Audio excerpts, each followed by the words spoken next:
The destruction of the Space Shuttle Challenger has posed many questions over the years. Why did the spacecraft explode? Could the disaster have been averted? And what do we know about the crew's terrifying final moments?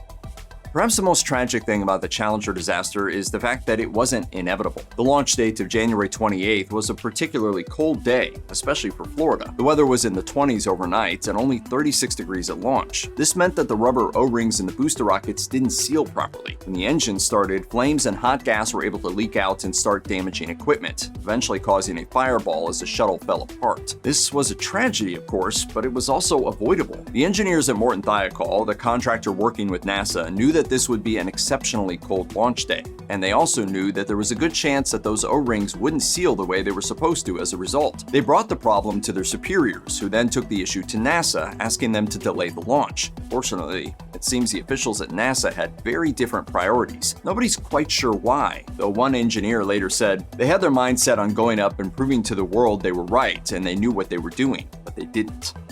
One of the most remarkable aspects of Challenger's final mission is that Christa McAuliffe was actually chosen by NASA as part of a special program to put an educator in space. Both she and the Challenger mission got quite a bit of press as a result. At this time, I'd like to introduce you to perhaps the person you came to see, and that's Christa McAuliffe, our payload specialist teacher in space. According to Barbara Morgan, McAuliffe's alternate for the Challenger mission, this was much more than just a gimmick. The teaching profession was actually in a pretty bad place in the mid-1980s, with educators often looked down upon or disrespected. But McAuliffe's inclusion on the Challenger crew really helped to mitigate that, as she proved to be an effective ambassador for all teachers. All of a sudden, more students were looking up to their teachers. Many even wanted to become teachers themselves. According to Morgan, McAuliffe inspired them to take risks and believed they could do anything. This seems to be exactly what McAuliffe had hoped to achieve. Morgan told Space.com, Christa reminded everybody, at a time when education was being lambasted, that our country is full of good teachers who are working really hard in the classroom to do the best they can to help our young people have a bright future. Christa's saying was, I touch the future, I teach.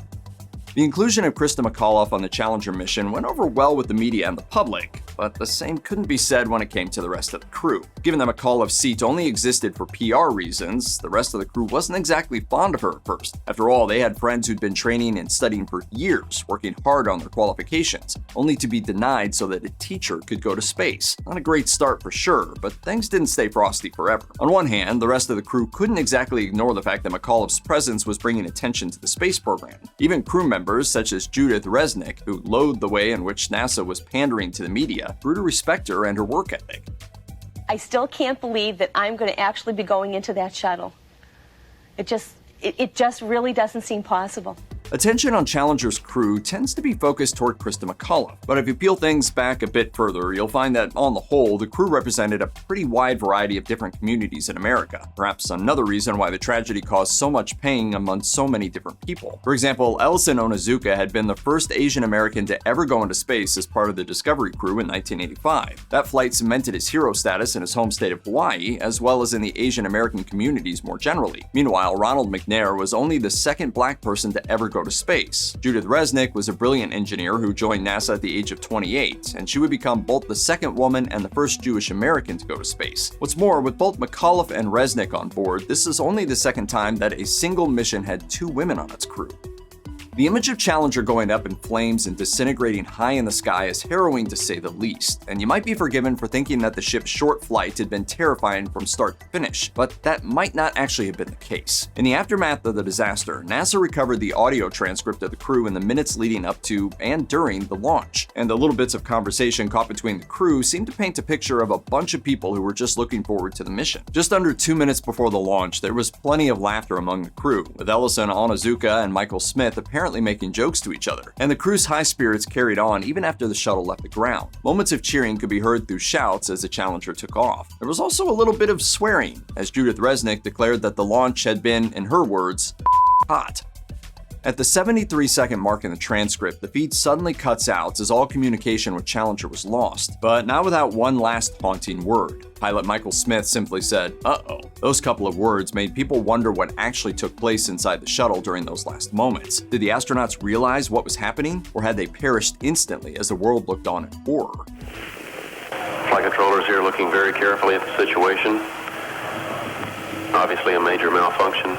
Further investigation seemed to indicate that the crew might have remained conscious for up to 15 seconds after Challenger broke apart. Not only was there Smith's exclamation, but upon recovering some of the debris, it appeared that some of the air packs had been turned on and a majority of their air depleted. As far as anyone could tell, it seemed like at least a few members of the crew were conscious for long enough to see something go wrong. That said, a later loss of pressure in the cabin would likely have caused them to lose consciousness. In that case, it's almost certain that they wouldn't have had enough time to wake back up before the remains of the cabin fell into the sea.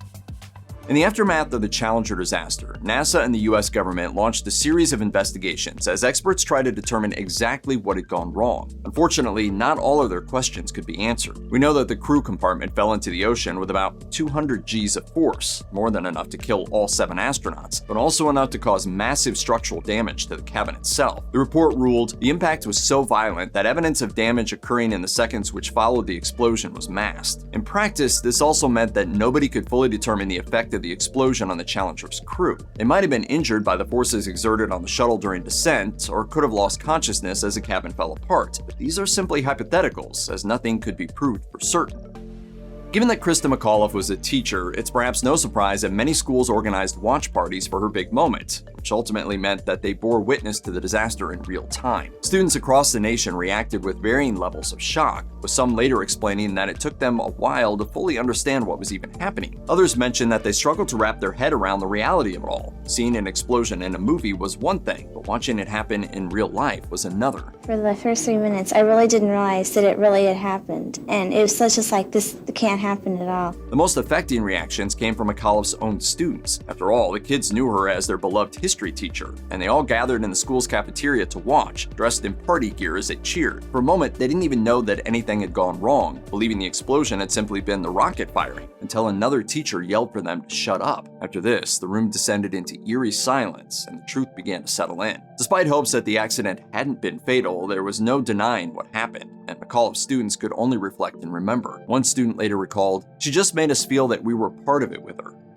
When Challenger broke apart, it left the crew cabin free-falling 9 miles towards the ocean. All of that force was enough to completely shatter the cabin on impact, leaving the debris to sink down to the bottom of the ocean. Recovery efforts took a couple of months, and during that time, very little word was given to the public about exactly what was happening, especially as far as the bodies of the astronauts were involved. Only when it seemed NASA was confident all bodies had been found did an announcement finally take place. It was rather gruesome, if unsurprising, news. The impact was enough to shatter a spacecraft into pieces, and so the bodies of the crew had reportedly been left totally unrecognizable. The remains weren't just indistinct from each other, but hard to recognize as human remains at all. Ultimately, most of the remains were individually identified, and many of them were returned back to their homes and families for burial. Smith and crew member Dick Scobee's remains were transferred to Arlington National Cemetery. Not all of the remains could be identified or assigned to an individual crew member, however, and they were given a separate ceremony. They were cremated and buried in Section 46 of Arlington, where there now stands a memorial to all 7 astronauts of the Challenger crew.